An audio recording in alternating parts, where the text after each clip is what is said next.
दोस्तों, क्या आप जानते हैं भारत की प्राचीन बौद्ध गौरवशाली विरासत और महान सम्राट अशोक को दुनिया के सामने लाने वाले भारतीय नहीं बल्कि ब्रिटिश और कई सारे विदेशी विद्वान थे। हो गए ना हैरान परेशान।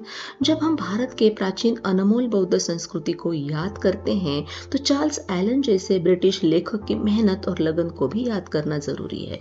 उन्होंने प्राचीन भारतीय बौद्ध विरासत को तथ्य, सम्मान और ईमानदारी के साथ दुनिया तक पहुंचाया। उनकी किताब Ashoka the search for India's lost emperor सिर्फ अशोक की कहानी नहीं बल्कि उत्खनन के सबूतों पर आधारित सच्चा इतिहास है। अगर आपने यह किताब अब तक नहीं पढ़ी तो यकीन मानिए आप भारतीय इतिहास की सच्चाई और सुनहरे पन्नों से वंचित है।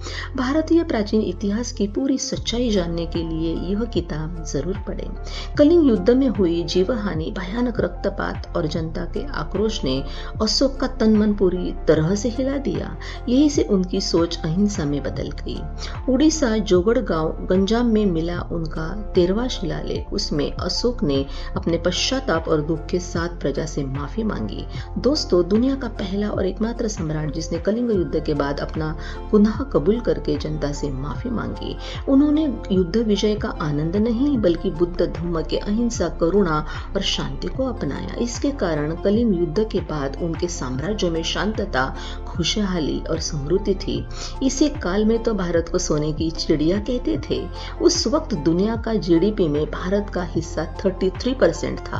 अफगानिस्तान से बंगाल की खाड़ी तक अपने साम्राज्य का विस्तार शांतिपूर्वक करने वाले भारतीय इतिहास का एकमात्र योद्धा, सर्वश्रेष्ठ लोक कल्याणकारी सम्राट अशोक। इतना बड़ा साम्राज्य उन्होंने 40 साल तक शांति और करुणा के आधार पर संभाला।